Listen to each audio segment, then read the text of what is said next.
Hi friends, welcome to my class. My name is Lakshmanath, first year MCom Tumakuru ಯೂನಿವರ್ಸಿಟಿಯಲ್ಲಿ ಓದ್ತೀನಿ. Today's topics ಬಂದ್ಬಿಟ್ಟು F M S ಎಲ್ಲರೂ ಒಂದು component ಕಾನ್ಸೆಪ್ಟ್ನ discuss ಮಾಡ್ತಾ ಹೋಗೋಣ.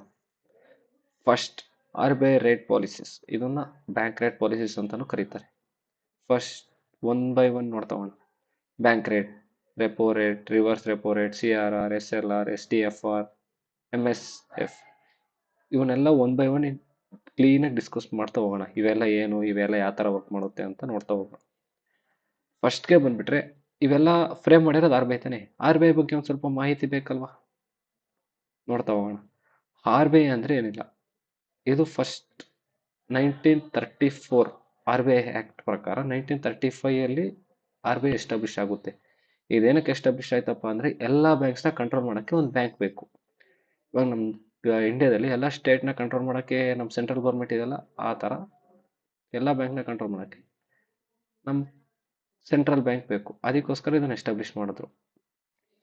First R B I central bank ಆಗಿರಲಿಲ್ಲ, ಇದೊಂದು ಪ್ರೈವೇಟ್ ಬ್ಯಾಂಕ್ ಥರನೇ ವರ್ಕ್ ಮಾಡ್ತಿತ್ತು. ಅದನ್ನು ಸೆಂಟ್ರಲ್ ಬ್ಯಾಂಕ್ ಆಗಿ ಕನ್ವರ್ಟ್ ಮಾಡಿದ್ರು, ಹೆಡ್ ಆಗಿರಲಿ ನಮಗೆ ಅಂತೇಳಿ. ಇದು ಬಂದ್ಬಿಟ್ರೆ R B I is the central bank of India. Is establish first April 19 under the reserve bank effect ನಡೀತೆ. ಹೆಡ್ ಕ್ವಾರ್ಟರ್ ಬಂದ್ಬಿಟ್ಟು ಮುಂಬೈಯಲ್ಲಿದೆ. ಇದು roles maintaining the financial stability in economic growth of country. ಅಂದರೆ ನಮ್ಮ ಎಕನಾಮಿಕ್ ಗ್ರೋತ್ ಆಗೋಕ್ಕೆ ಇದು main ಪಾತ್ರ ವಹಿಸುತ್ತೆ. ಇಷ್ಟು ಆರ್ ಬಿ ಐ. ಇದು ಆರ್ ಬಿ ಐ ಏನು ಮಾಡುತ್ತೆ, ಒಂದಷ್ಟು ಬ್ಯಾಂಕ್ಗಳಿಗೆ ಗೈಡ್ಲೈನ್ಸ್ ಆಗುತ್ತೆ. ಬ್ಯಾಂಕ್ ರೇಟ್ ಇರ್ಬೋದು, ರೆಪೋ ರೇಟ್ ಇರ್ಬೋದು, ರಿವರ್ಸ್ ರೇಟ್, ಅವನ್ನ ಇವಾಗ ಡಿಸ್ಕಸ್ ಮಾಡ್ತಾ ಹೋಗೋಣ. ಫಸ್ಟ್ಗೆ ಬಂದರೆ ಬ್ಯಾಂಕ್ ರೇಟ್. ಬ್ಯಾಂಕ್ ರೇಟ್ ಅಂದರೆ ನಿಮಗೆ ಬ್ಯಾಂಕಲ್ಲಿ ಯಾರಾದರೂ ಹೋಗಿ ಅಲ್ಲಿ ಕೇಳಿದರೆ ಅವರು ಹೇಳಿರಬಹುದು.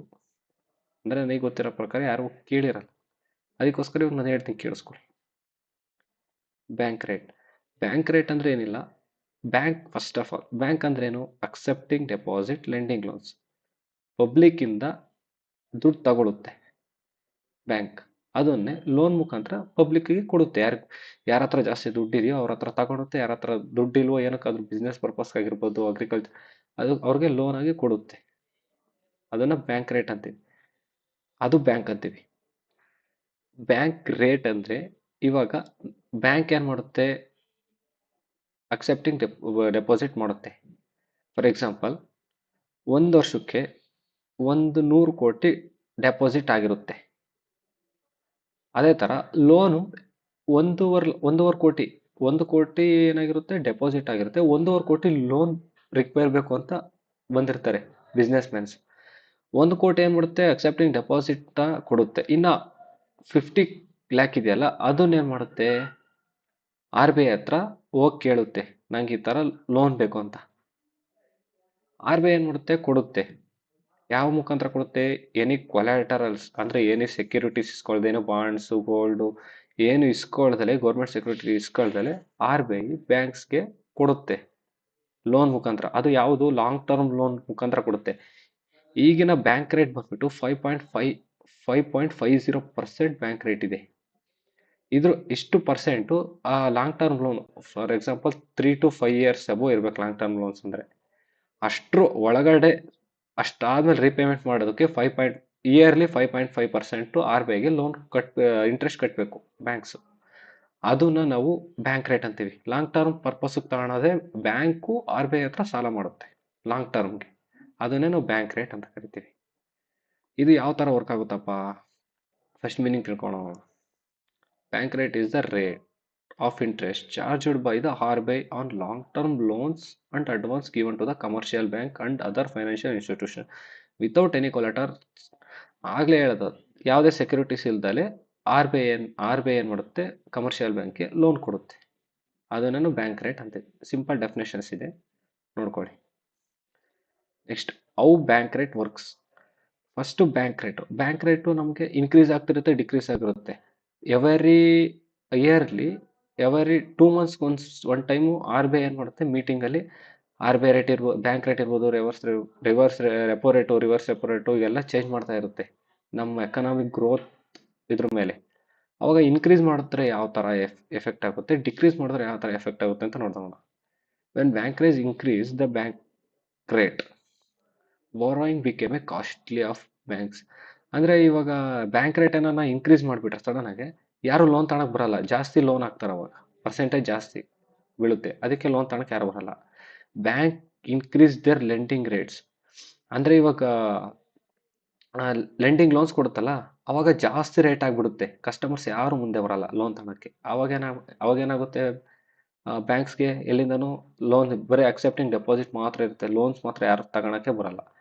ಆಮೇಲೆ ಕ್ರೆಡಿಟ್ ಫ್ಲೋ ರೆಡ್ಯೂಸ್, ಕ್ರೆಡಿಟ್ ಆಗ್ತಿರಲ್ಲ, ಅಂದರೆ ಸಾಲ ಯಾರು ತಗೊಳಕ್ಕೆ ಮುಂದೆನೇ ಬರಲ್ಲ. ಅವಾಗ ಇನ್ಫ್ಲೇಷನ್ ಆಗೋ ಸಾಧ್ಯತೆ ಜಾಸ್ತಿ ಇದೆ. Inflation comes down. ಅದೇ ಆರ್ ಬಿ ಐ ಬ್ಯಾಂಕ್ ರೇಟ್ನ ಡಿಕ್ರೀಸ್ ಮಾಡಿದ್ರೆ ಲೆಂಡಿಂಗ್ ಲೋನ್ಸ್ ಎಲ್ಲ ಚೀಪಾಗಿ ಸಿಗುತ್ತೆ, ಎಲ್ಲರೂ ಬಂದು ಲೋನ್ ತಗೊಂತಿರ್ತಾರೆ, ಅವಾಗ ಬ್ಯಾಂಕ್ ಹತ್ರ ದುಡ್ಡೇ ಇರಲ್ಲ. ಬ್ಯಾಂಕ್ ರೆಡ್ಯೂಸ್ ಲೆಂಡಿಂಗ್ ರೇಟ್ ನೋಡ್ರಿ, ಬ್ಯಾಂಕ್ ಏನಾನ ರೆಡ್ಯೂಸ್ ಮಾಡಿದ್ರೆ ರೇಟ್ನ, ಎಲ್ಲರೂ ಬಂದು ಲೋನ್ ತಗೊಂತಾರೆ, ಮತ್ತೆ ಕ್ರೆಡಿಟ್ ಫ್ಲೋ ಇನ್ಕ್ರೀಸ್ ಆಗುತ್ತೆ, ಜಾಸ್ತಿ ಕ್ರೆಡಿಟ್ ಆಗಿರ್ತಿರುತ್ತೆ, ಜಾಸ್ತಿ ಜನ ಬಂದು ಸಾಲ ಮಾಡ್ತಿರ್ತಾರೆ, ಆ ಥರ ಆಗುತ್ತೆ. ಮತ್ತೆ ಎಕನಾಮಿಕ್ ಆಕ್ಟಿವಿಟಿ ಬೂಸ್ಟ್ ಆಗುತ್ತೆ, ಅವಾಗ ಜಾಸ್ತಿ ಜನ ಸಾಲ ಮಾಡಿದ್ರೆ ಅವ್ರು ಏನಕ್ಕಾದ್ರೂ ಇನ್ವೆಸ್ಟ್ ಮಾಡ್ತಿರ್ತಾರಲ್ಲ, ಅದಕ್ಕೆ ಜಾಸ್ತಿ ಎಕನಾಮಿಕ್ ಗ್ರೋತ್ ಇದಾಗುತ್ತೆ, ಆ ಥರ. ನೆಕ್ಸ್ಟ್ ಇದು ಇನ್ಫ್ಲೇಷನ್ ಡಿಫ್ಲೇಷನ್ ಆದಾಗ ಬೇಸಿಸ್ ಪ್ರೈಸ್ ಲೆವೆಲ್ ಏನಾಗುತ್ತೆ, ಇನ್ಫ್ಲೇಷನ್ ಆದಾಗ ಜಾಸ್ತಿ ಆಗುತ್ತೆ, ಡಿಫ್ಲೇಷನ್ ಆದಾಗ ಕಡಿಮೆ ಆಗುತ್ತೆ price levels. R B I rate, bank rate price levels.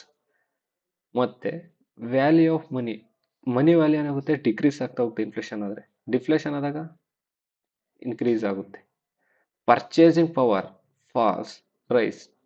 Inflation ಆದಾಗ ಕಡಿಮೆ ಪರ್ಚೇಸಿಂಗ್ ಪವರ್, ಅವಾಗ ಏನಾಗುತ್ತೆ, ಪರ್ಚೇಸಿಂಗ್ ಪವರು ಕಡಿಮೆ, ಜಾಸ್ತಿ ರೇಟ್ ಇರುತ್ತೆ ಅವಾಗ ಇನ್ಫ್ಲೇಷನ್ ಆದಾಗ.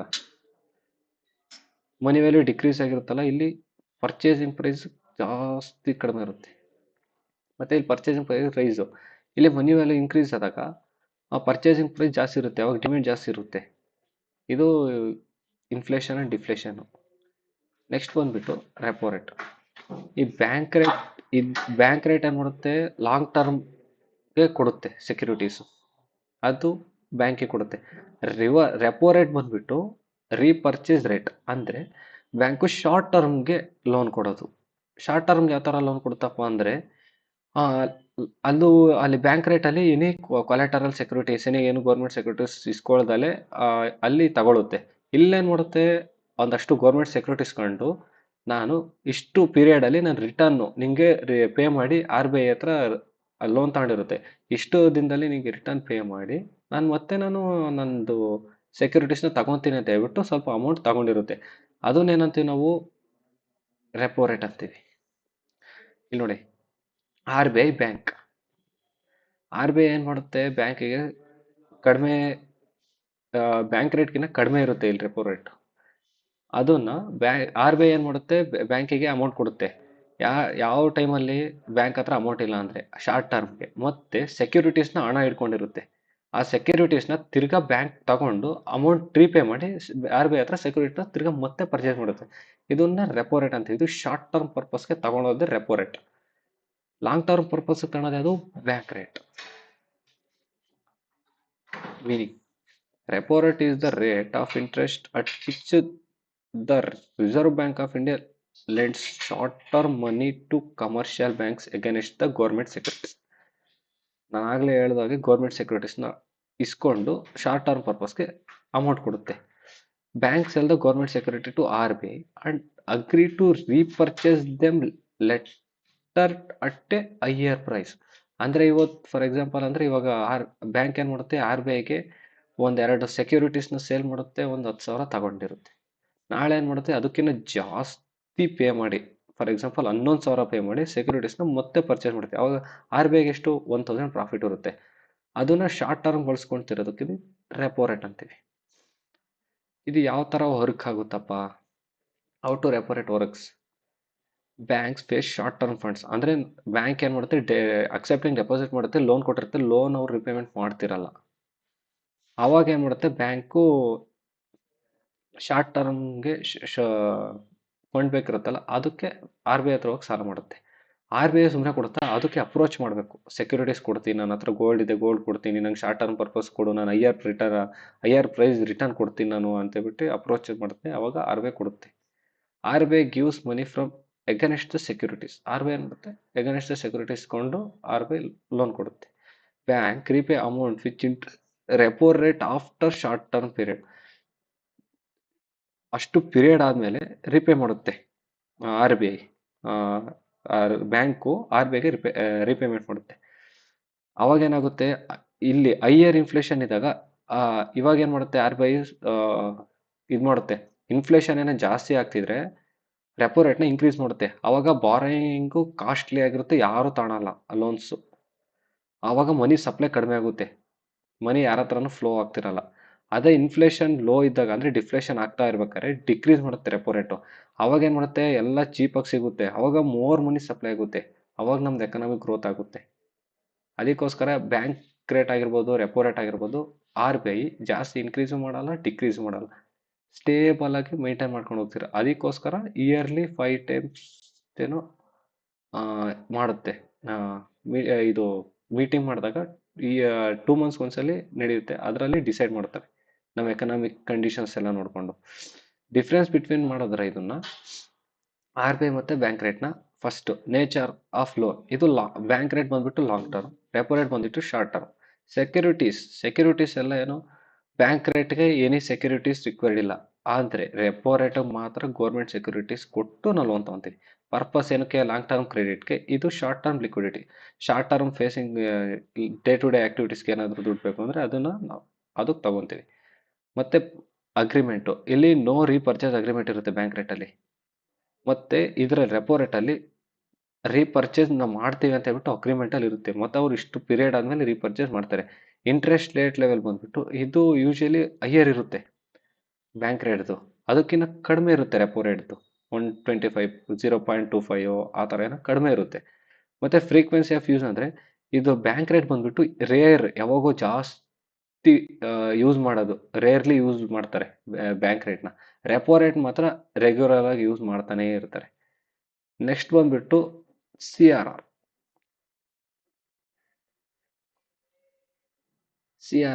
Cash reserve ratio. ಇದು ಬಂದ್ಬಿಟ್ಟು ಬ್ಯಾಂಕಲ್ಲಿ ವರ್ಕ್ ಮಾಡುತ್ತೆ. ಇದು ಯಾವ ಥರ ವರ್ಕ್ ಮಾಡುತ್ತೆ ಅಂತ ನೋಡೋಣ. ಇಲ್ಲೊಂದು ಫೋಟೋಸ್ ಇದೆ. ಕಸ್ಟಮರ್ಸ್ ಎಲ್ಲ ಬಂದು ಡೆಪಾಸಿಟ್ ಮಾಡ್ತಾರೆ ಬ್ಯಾಂಕ್ಸಲ್ಲಿ. ಯಾವ ಡೆಪಾಸಿಟ್ಸು, ಸೇವಿಂಗ್ಸ್ ಆಗಿರ್ಬೋದು, ಕರೆಂಟು, ರೆಕರಿಂಗು, ಫಿಕ್ಸ್ಡ್, ಇವು 4 ಡೆಪಾಸಿಟ್ ಇರುತ್ತೆ. ಇಲ್ಲೊಂದು ವರ್ಡ್ ಬರುತ್ತೆ N D T L, net demand and time liability. ಇದು ಬರುತ್ತೆ. ಡೆಪಾಸಿಟ್ ಎಲ್ಲ ಇವು 4 types of deposit, saving, current, recurring, fixed. 4 ಡೆಪಾಸಿಟನ್ನ ಒಂದು ಮಾಡಿದ್ರೆ ಅದು net demand and time liability, N D T L ಅಂತ ಬರುತ್ತೆ. ಇದ್ರ ಮೇಲೆ ಇವಾಗ ಏನಾದರೂ ಬ್ಯಾಂಕ್ ಕ್ರಿಪ್ಟ್ ಆದರೆ ಆಗ ಚಾನ್ಸಸ್ ಇರುತ್ತೆ. ಅವಾಗ ಏನು ಮಾಡುತ್ತೆ R B I, C R R, cash reserve ratio, ನನಗೆ ಎನ್ ಡಿ ಟಿ ಎಲ್ ಅಲ್ಲಿ ಒಂದು 5% ನನಗೆ ಕೊಟ್ಬಿಡು, ನಾನು ನಿನಗೆ ಬ್ಯಾಂಕ್ ಕ್ರಿಪ್ಟ್ ಯಾವಾಗಾದ್ರೂ ಎಮರ್ಜೆನ್ಸಿ ಸಿಚುವೇಶನ್ಸಲ್ಲಿ ನಾನು ನಿಮಗೆ ಕೊಡ್ತೀನಿ ಅಂತ ಹೇಳ್ಬಿಟ್ಟು ಹೇಳಿರುತ್ತೆ. ಅವಾಗ ಏನು ಮಾಡುತ್ತೆ ಬ್ಯಾಂಕು, ಇವಾಗ N D T L, saving account, current, recurring, fixed deposit, ಇದ್ರಾಗ ಬಂದಿರೋದೆಲ್ಲ ಆವರೇಜ್ ಮಾಡಿಬಿಟ್ಟು ಅದರಲ್ಲಿ 5% ಆರ್ ಬಿ ಐ ಕೊಟ್ಟಿರುತ್ತೆ. ಅದು ಆರ್ ಬಿ ಐ ಮೇಂಟೈನ್ ಮಾಡ್ತಿರುತ್ತೆ. ಅದನ್ನು ನಾವು ಏನು ಹೇಳ್ತೀವಿ, ಸಿ ಆರ್ ಆರ್ ಅಂತೀವಿ, ಕ್ಯಾಶ್ ರಿಸರ್ವ್ ರೇಷಿಯೋ. ಅದೇ ಥರ ನೋಡಿದೆ, ಡೆಪಾಸಿಟ್ಸು ಎಲ್ಲ ಬರ್ತಿದೆ ಕಂಪ್ನೀಸ್ ಕಡೆಯಿಂದ, ಕಸ್ಟಮರ್ಸ್ ಕಡೆಯಿಂದ. ಬ್ಯಾಂಕ್ ಏನು ಮಾಡುತ್ತೆ, ಸಿ ಆರ್ ಆರ್ ಒಂದಷ್ಟು ಪರ್ಸೆಂಟ್ನ ಆ ಸೆಂಟ್ರಲ್ ಬ್ಯಾಂಕಿಗೆ ಕೊಡುತ್ತೆ. ಯಾಕಂದರೆ ಯಾವಾಗಾದರೂ ಬ್ಯಾಂಕ್ ಕೆಪ್ಟ್ ಆದಾಗ, ದಿವಾಳಿ ಆದಾಗ ಟೈಮಲ್ಲಿ ಬ್ಯಾಂಕ್ ಕೊಡೋದಕ್ಕೆ. ಇದ್ರ ಮೀನಿಂಗ್ ನೋಡಿದ್ರೆ, cash reserve ratio is the minimum percentage of bank net demand and time liability NDTL that commercial banks are required to keep as reserve with the RBI. Bank cannot use this money lending or investing.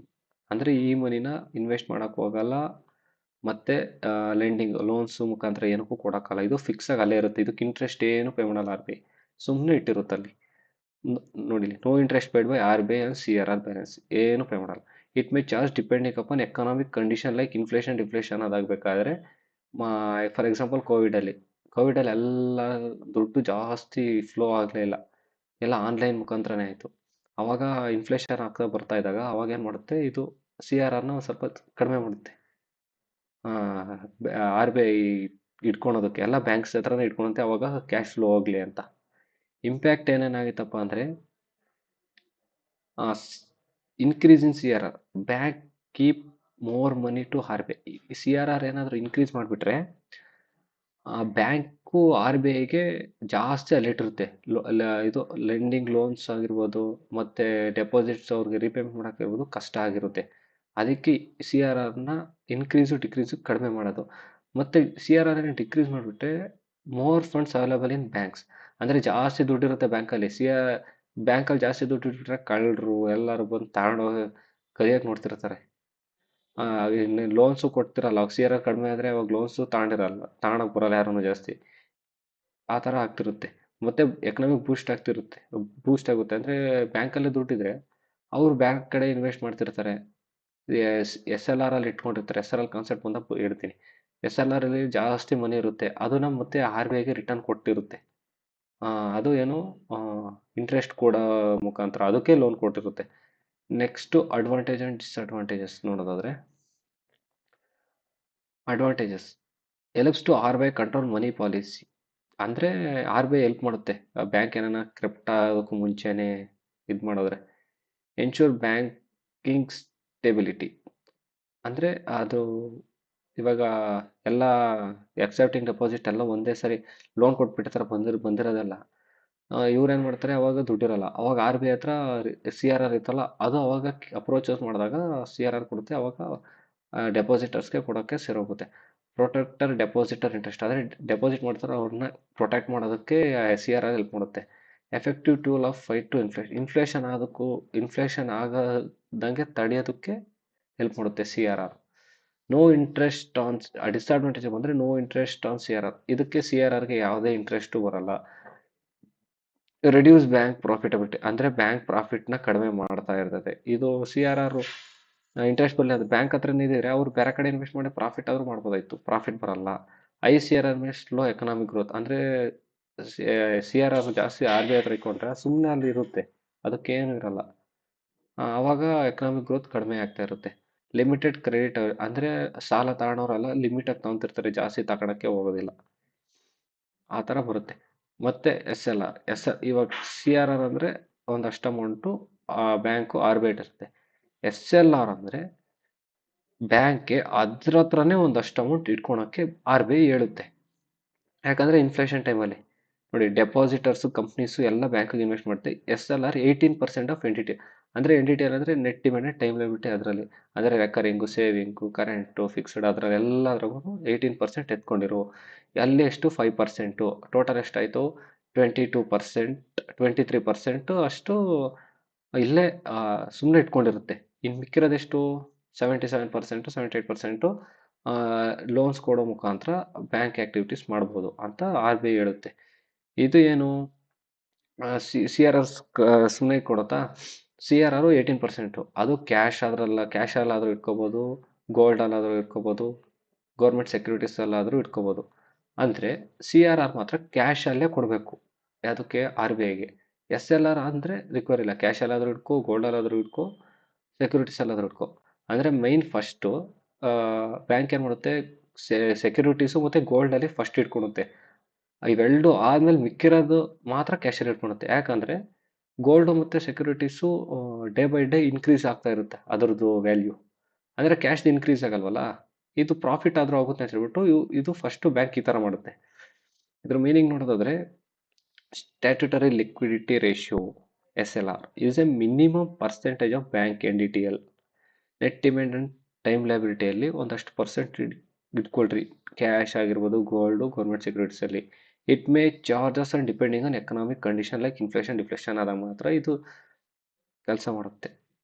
Key points ನೋಡೋದಾದರೆ, maintain by bank themselves, ಅಂದರೆ ಇದು ಬ್ಯಾಂಕಲ್ಲೇ ಅವರು ಇಟ್ಕೊಂಡಿರ್ತಾರೆ, ಯಾವುದೇ R B I ಕೊಡಲ್ಲ, ಏನು ಕೊಡಲ್ಲ. Purpose ಏನಕ್ಕೆ? Control credit growth, ensure bank safety, ಅಂದರೆ ಕ್ರೆಡಿಟ್ ಜಾಸ್ತಿ ಕೊಡ್ದಂಗೆ ಒಂದು ಸ್ವಲ್ಪ ಅಮೌಂಟ್ ಇಟ್ಕೊಬೇಕು ಡೆಪಾಸಿಟರ್ಸ್ಗೆ, ಮತ್ತು ರಿಪೇ ಮಾಡಬೇಕಲ್ಲ ಅವ್ರಿಗೆ ಯಾವಾಗ ಬೇಕೋ ಅವಾಗ ಇದೆಲ್ಲ ಯೂಸ್ ಆಗುತ್ತೆ ಅಂತ ಹೇಳ್ಬಿಟ್ಟು ಪರ್ಪಸ್ ಏನಕ್ಕೆ ಕಂಟ್ರೋಲ್ ಕ್ರೆಡಿಟ್ ಕೊಟ್ಟು ಎನ್ಶೂರ್ ಬ್ಯಾಂಕ್ ಸೇಫ್ಟಿ ಆಯಿತು. ಹೈಯರ್ ಎಸ್ ಎಲ್ ಆರ್ ಇಟ್ಕೊಂಡ್ರೆ ಲೆಸ್ ಮನಿ ಫ್ರಮ್ ಲೋನ್, ಅಂದರೆ ಎಸ್ ಎಲ್ ಆರ್ ಜಾಸ್ತಿ ಪರ್ಸೆಂಟೇಜ್ ಇನ್ಕ್ರೀಸ್ ಮಾಡಿದ್ರೆ ಲೋನ್ ಕಡಿಮೆ ಆಗುತ್ತೆ. ಎಸ್ ಎಲ್ ಆರ್ ಹೋದರೆ ಲೋನ್ಸು ಜಾಸ್ತಿ ಕೊಟ್ಬಿಡ್ತಾರೆ, ಆವಾಗ ಬ್ಯಾಂಕ್ ಕ್ಯಾಪಿಟಲ್ ಜಾಸ್ತಿ ಇರುತ್ತೆ. Difference between S L R and C R R. Basis are maintain. ಇದು ಎಸ್ ಎಲ್ ಆರ್ ಬ್ಯಾಂಕ್ ಇಟ್ಕೊಳುತ್ತೆ, ಸಿ ಆರ್ ಆರ್ ಬಂದ್ಬಿಟ್ಟು ಆರ್ ಬಿ ಐ ಇಟ್ಕೊಳುತ್ತೆ. ಫಾರ್ಮ್ ಅದರಲ್ಲಿ ಕ್ಯಾಶು ಗೋಲ್ಡು ಗೌರ್ಮೆಂಟ್ ಸೆಕ್ಯೂರಿಟೀಸ್ ಅಲ್ಲಿ, ಸಿ ಎಸ್ ಎಲ್ ಆರ್ ಬ್ಯಾಂಕಲ್ಲಿ ಇಟ್ಕೊಂಡಿರುತ್ತೆ. ಇದು C R R cash only, R B I ಏನಿರುತ್ತೆ ಕ್ಯಾಶ್ ಓನ್ಲಿ ಅಂತ. ಇಂಟ್ರೆಸ್ಟು, ಇದು ಇಂಟ್ರೆಸ್ಟ್ ಗೌರ್ಮೆಂಟ್ ಆನ್ ಸೆಕ್ಯೂರಿಟೀಸ್ಗೆ ಇಂಟ್ರೆಸ್ಟ್ ಕೊಡ್ತಾ ಇರುತ್ತೆ. ಗೋಲ್ಡ್ಗೆ ವ್ಯಾಲ್ಯೂ ಜಾಸ್ತಿ ಆದಂಗೆಲ್ಲ ಇದು ಬರುತ್ತೆ. ಅಂದರೆ ಇದು ಸಿ ಆರ್ ಆರ್ಗೆ ನೋ, ಏನು ಕೊಡಲ್ಲ, ಸುಮ್ಮನೆ ಅಮೌಂಟ್ ಇರುತ್ತೆ ಅಷ್ಟೇ. ಪರ್ಪಸ್ ಏನಕ್ಕೆ? Solvency and liquidity, same liquidity control. ಮತ್ತು ಲೀಗಲ್ ಪ್ರೊವಿಷನ್ ಬಂದುಬಿಟ್ಟು ಆರ್ ಬಿ ಐ 1934ಗೆ ಇದು ಎಸ್ ಎಲ್ ಆರ್ನ ಇಟ್ಕೋಬೇಕು ಅಂತ ಬಿಟ್ಟು ಡಿಸೈಡ್ ಮಾಡ್ತಾರೆ. ಮತ್ತು ಸಿ ಆರ್ ಆರ್ನ R B I regulation act 1949, ಅಂದರೆ ನ್ಯಾಷನಲೈಸ್ ಆದಾಗ ಸಿ ಆರ್ ಆರ್ ಬರುತ್ತೆ, ನಂಗೊಂದು ಸ್ವಲ್ಪ ಅಮೌಂಟ್ ಕೊಡ್ರಿ ಅಂತ. ಮೇ ಬಿ ಚಿತ್ರ ನೋಡಿದ್ರೆ ಅರ್ಥ ಆಗುತ್ತೆ ನಿಮ್ಗೆ ಯಾವ ಥರ ಸಿ ಆರ್ ಆರು, ಯಾವ ಥರ ಎಸ್ ಎಲ್ ಆರ್ ಅಂತ. ಕ್ಯಾಶ್ ಮಾತ್ರ ಆರ್ ಬಿ ಐ ಇಟ್ಕೊಳುತ್ತೆ. ಎಸ್ ಎಲ್ ಆರ್ ಅಂದರೆ ಗೋಲ್ಡಲ್ಲಿ, ಗೌರ್ಮೆಂಟ್ ಸೆಕ್ಯೂರಿಟೀಸಲ್ಲಿ ಕ್ಯಾಶ್ ಎಲ್ಲಿ ಬೇಕಾದ್ರೂ ಇಟ್ಕೋಬೋದು ಅಂತ ಈ ಪಿಕ್ಚರ್ ಇರೋದು. ನೆಕ್ಸ್ಟ್ ಬಂದ್ಬಿಟ್ಟು reverse repo rate. Reverse repo rate ಅಂದರೆ, ಈಗ ನಮ್ಮ ಹತ್ರ ಫಿಕ್ಸ್ಡ್ ಡೆಪಾಸಿಟು, ಲೋನ್ಸು ಎಲ್ಲ ಇದೆ ನಮ್ಮ ಹತ್ರ. ಸಿ ಆರ್ ಆರು ಇಟ್ಕೊಂಡಿದ್ದೀವಿ, ಎಸ್ ಎಲ್ ಆರು ಕೊಟ್ಟಿದ್ದೀವಿ, ಆರ್ ಬಿ ಐಗೆ ಸಿ ಆರ್ ಆರು ಇಟ್ಕೊಂಡಿದ್ದೀವಿ, ಎಲ್ಲ ಇಟ್ಕೊಂಡು ಲೋನ್ಸು ಕೊಟ್ಟಿದ್ದೀವಿ. ಇನ್ನೂ ಅಮೌಂಟ್ ನಮ್ಮ ಹತ್ರ ಶಾರ್ಟೇಜ್ ಇದೆ. ಅವಾಗ ಆರ್ ಬಿ ಐ ಏನು ಹೇಳುತ್ತೆ? Reverse repo rate. Reverse repo rate ಅಂದರೆ ರೆಪೋ ರೇಟ್ ಆಗಲೇ ಹೇಳ್ದಂಗೆ ಶಾರ್ಟ್ ಟರ್ಮ್ಗೆ ಆರ್ ಬಿ ಐ ಬ್ಯಾಂಕಿಗೆ ಲೋನ್ ಕೊಡುತ್ತೆ. ರಿವರ್ಸ್ ರೆಪೋ ರೇಟ್ ಅಂದರೆ ನೀವೇನು ಅನ್ಕೊಂಡಿರ್ತೀರ, ಬ್ಯಾಂಕಿಗೆ ಆರ್ ಬಿ ಐ ಅಲ್ಲ, ಬ್ಯಾಂಕೇ ಆರ್ ಬಿ ಐಗೆ ಲೋನ್ ಕೊಡುತ್ತೆ ಅಂತ. ಅದು ರೈಟೇ. ಅದು ಯಾವ ಥರ ಕೊಡುತ್ತೆ ಅಂತ ನೋಡೋಣ. ಈ ಡೆಪಾಸಿಟ್ಸ್ ಅಲ್ಲೆಲ್ಲ ಮಿಕ್ಕಿರೋದು, ಸಿ ಆರ್ ಆರ್ ಇಟ್ಕೊಂಡು ಎಸ್ ಎಲ್ ಆರ್ ಇಟ್ಕೊಂಡು ಇನ್ನು ಮಿಕ್ಕಿರೋದು ಇರುತ್ತಲ್ಲ, ಲೋನ್ಸ್ ಎಲ್ಲ ಕೊಟ್ಟು ಇನ್ನೂ ಮಿಕ್ಕಿರುತ್ತೆ. ಆ ಅಮೌಂಟ್ ಏನು ಮಾಡೋದು ಅಂತ ಬ್ಯಾಂಕ್ ಯೋಚನೆ ಮಾಡ್ತಿರ್ಬೇಕಾದ್ರೆ ಆರ್ ಬಿ ಐ ಬಂದು ಹೇಳುತ್ತೆ, ನನಗೆ ಲೋನ್ ಮುಖಾಂತರ ನನಗೆ ಕೊಡು, ನಾನು ಹಿಂಗೆ ಇಂಟ್ರೆಸ್ಟ್ ಪೇ ಮಾಡ್ತೀನಿ, ನಿಂಗೆ ಬೇಕಾದ ಅಮೌಂಟ್ ರಿಟರ್ನ್ ಕೊಡ್ತೀನಿ ಅಂತ ಹೇಳುತ್ತೆ. ಅದನ್ನೇ ನಾನು ರಿವರ್ಸ್ ರೆಪೋ ರೇಟ್ ಅಂತೀವಿ. ಅಷ್ಟೇ ಸಿಂಪಲ್ ಆಗಿ. ಮೀನಿಂಗ್ ನೋಡೋದಾದ್ರೆ, reverse repo rate is the rate which is Reserve Bank of borrows money from commercial bank for short period. ಹೇಳಿದ್ನಲ್ಲ ಅದೇ ಥರ. Banks lend money to R B I. R B I pays interest to banks. ನೋಡಿ, banks ಏನು ಮಾಡುತ್ತೆ? R B ಐಗೆ loan ಕೊಡುತ್ತೆ, R B I ಏನು ಮಾಡುತ್ತೆ? ಬ್ಯಾಂಕ್ಗೆ ಇಂಟ್ರೆಸ್ಟ್ ಕೊಡುತ್ತೆ. ಅದನ್ನೇ ನಾವು ರಿವರ್ಸ್ ರೆಪೋ ರೇಟ್ ಅಂತೀವಿ. ಇದು ಯಾವ ಥರ ವರ್ಕ್ ಆಗುತ್ತೆ ಅಂದರೆ, ಬ್ಯಾಂಕ್ಸ್ ಹ್ಯಾವ್ ಎಕ್ಸಸ್ ಫಂಡ್. ಅದೇ ಹೇಳಿದ್ನಲ್ಲ, ಲೋನ್ಸ್ ಎಲ್ಲ ಕೊಟ್ಟು C R R S L R ಎಲ್ಲ ಇಟ್ಕೊಂಡು ಮಿಕ್ಕಿರೋ ಫಂಡ್ನ ಕೊಡುತ್ತೆ.